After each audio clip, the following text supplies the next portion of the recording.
gente vai agora direto falar com o nosso repórter Cristiano Negger, que está no local e tem todas as informações. Cristiano, muito bom, boa tarde já. Seja bem-vindo, atualiza a gente sobre a situação por aí.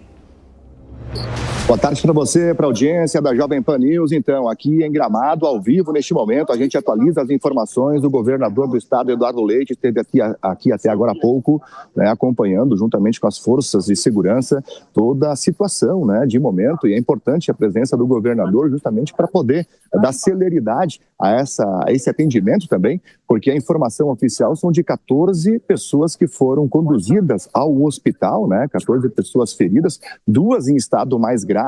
E recordando, né, hoje pela manhã, esse avião saía aqui do aeroporto de Canela, que fica bem próximo aqui ao local do acidente, em um raio de 3 quilômetros aproximadamente do local da queda. E esse avião que, né, saía de Canela, iria para Jundiaí, aí no interior de São Paulo, né, para justamente fazer esse deslocamento com 9 passageiros. A informação de momento é de que a perícia, né, está neste momento, e toda essa equipe, né, de forças de segurança estão trabalhando justamente para ver a situação desses novos passageiros, porque o avião ele acabou, como já foi dito, né, colidindo na chaminé de um prédio que fica aqui na rua Cássia Negra, até para poder orientar a audiência aqui da Jovem Pan, que, enfim, já esteve aqui em Gramado, Canela. Esse avião ele acabou caindo às margens da Avenida das Hortênsias, que é esta via que justamente liga Gramado e Canela. Então, uma via bastante movimentada, uma via turística também, e a situação é de que esse avião caiu bem próximo também a um posto de combustíveis, por se tratar justamente de uma via movimentada. Bom, o choque acabou ocorrendo justamente no topo de um prédio e acabou também acertando o segundo andar de uma residência e, por fim, caindo sobre essa loja de móveis, né, que fica aqui, como eu dizia, às margens da Avenida das Hortênsias. A situação é de que há muita querosene, é um cheiro muito forte no local. Há poucos minutos também as forças de segurança afastaram as equipes de reportagem também, pois ainda há um risco de explosão aqui no local e uma preocupação muito grande. Por isso que neste momento a gente observa que esse cordão de isolamento ele está cada vez mais eficaz. Há vários caminhões também, caminhões-pipas, né, que estão à disposição com água aqui para uma eventual explosão. A propósito, sobre explosão, os destroços deste avião, eles acabaram atingindo uma pousada que ficava bem próximo a essa loja, né, que foi atingida em cheio, digamos assim, com a queda do avião. E esses destroços também acabaram deixando algumas pessoas feridas dessa pousada e, como dizia, estava muito, mas muito próximo a um posto de combustível, cerca de 50 metros. E, Elisângela, e a audiência da Jovem Pan fosse um pouquinho mais adiante, teria acertado esse posto de combustível, aí com certeza, né, os estragos seriam maiores ainda. Para finalizar por hora, lojas aqui do entorno, né, com os estilhaços, né, enfim, com peças do avião, com a própria explosão no momento da queda, também tiveram várias avarias. Uma loja de veículos de luxo, outra locadora de veículos, todas essas foram atingidas com esse acidente que ocorreu hoje pela manhã aqui em Canela e Gramado. A gente observa neste momento que o céu ainda continua, né, com bastante instabilidade. No momento da decolagem desse avião, chovia e havia muita cerração, uma cerração densa aqui na manhã da Serra Gaúcha. Cristiano, muito obrigada pelas informações. Você tem prioridade aqui, qualquer coisa, só chamar. Vamos voltar então com o Diogo da Luz. E o Maris tem uma pergunta, inclusive. Diogo, boa tarde. Dentro de duas informações que você nos trouxe aqui, eu tenho uma pergunta, na versão 2. A primeira, você trouxe aqui pra gente que o aeroporto de Canela não funcionava por instrumento. O que isso na prática quer dizer? E a segunda pergunta está sobre o tempo de voo. O repórter agora acabou de nos dizer que entre Canela e o local do acidente são 3 quilômetros. Seria correto, mesmo que ainda fosse precoce, dizer que o avião ele não conseguiu atingir a altura e caiu?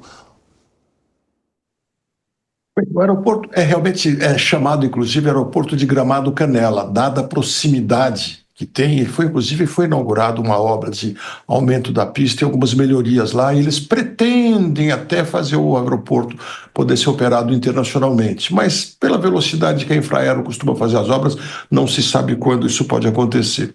Que ele decolou, dá para se ver no vídeo, a partir daí não dá para ver mais, e ele voou aproximadamente esses 4, 5, 6 quilômetros, um pouco mais, porque ele fez uma curva. O que levou ele a não se sustentar em voo, não tem como a gente saber agora, Marisa. Pode ser que tenha havido alguma pane, pouco provável, porque esse avião tem 2 motores e ele consegue voar com um motor apenas. Perder os 2 motores é muitíssimo difícil de imaginar que aconteça de uma hora para outra.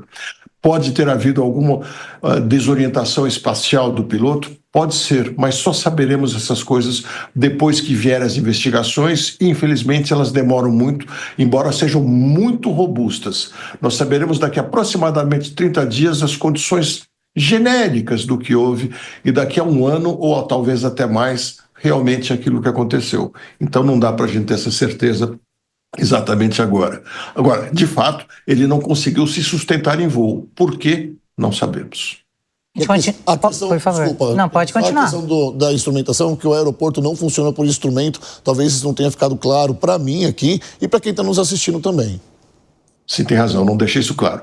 Tem aeroportos que são registrados para uso apenas diurno ou noturno, ou noturno por instrumentos ou condições visuais. Por condições visuais são aqueles que não têm nenhum instrumento de apoio, nem foram feitas avaliações precisas do seu entorno por membros do GEIV, que é o grupo da aeronáutica que faz esses levantamentos, para verificar se tem morro à distância próxima, se tem qualquer edificação, se tem árvores. Tem que ser feito um levantamento muito grande e colocar alguns instrumentos de auxílio ao avião.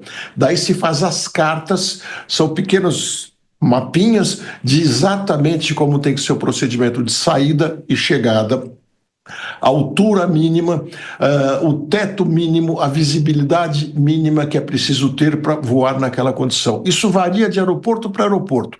Alguns você pode ter visibilidade menor, outros maior, e de acordo com as condições gerais é que se define isso. Os aeroportos visuais, no caso como aquele, só se pode voar quando se tem a visibilidade de alguns quilômetros e um teto também considerável. Você não pode ter nuvens, totalmente nuvens em cima, mesmo que elas estejam a 2, 3, 4 mil pés acima de você. Se estiver completamente nublado, você não vai poder empreender esse voo, porque uma hora você teria que romper as nuvens. Isso aí seria um voo em condições não visuais. Essa é a diferença. Pega aeroportos como Guarulhos, eles são tão equipados que você faz o chamado pouso automático. O avião pousa sozinho, com base nos instrumentos, sem que o piloto precise tocar qualquer coisa, inclusive mesmo no freio. Não que façam isso sempre, mas é possível fazer isso. Nos visuais, claro que não.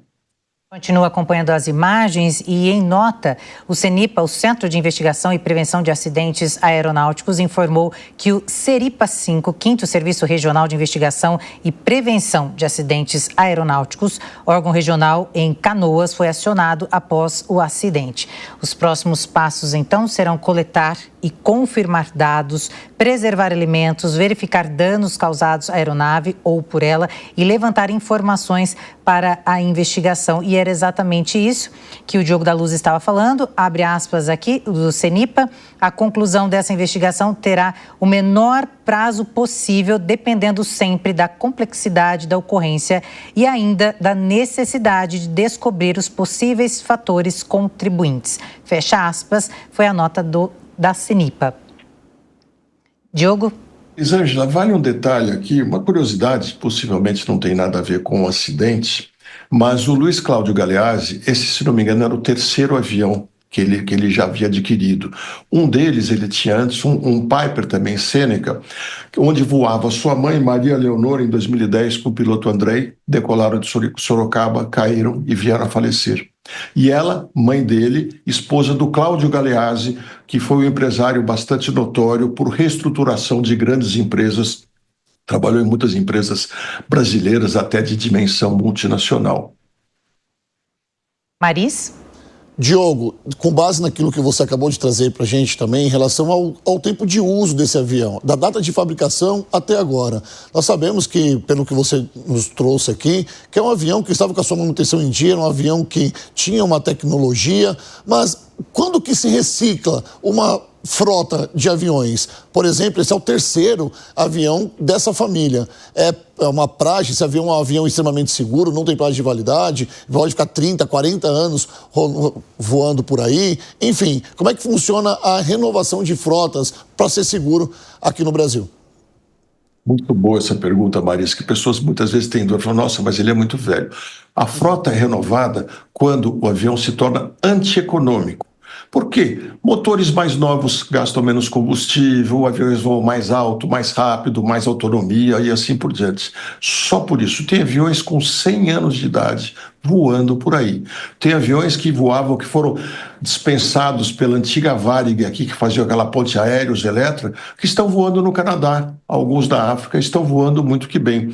O avião que faz a entrada naquelas tempestades fortíssimas que tem nos Estados Unidos, inclusive nos tornados e furacões, é um avião igualzinho àquele Eletra que voava na ponte aérea, fabricado naquela época, logicamente modificado com equipamentos e assim por diante. E ele voa dentro das piores tempestades que se conhece para avaliar. Esse avião tinha uma idade normal, estava com a manutenção em dia, pelo que se sabe, e mais um detalhe curioso, era um avião de 1990. Os aviões que servem ao presidente dos Estados Unidos, talvez os aviões mais bem cuidados do mundo, são um de 1991 e outro de 1992. Estão para ser trocados por dois semelhantes, mas mais novos, que ainda não estão prontos. Então você veja, se o presidente dos Estados Unidos voa no avião de 1991, por que nós haveríamos de achar que nós não estaríamos seguros voando num desses?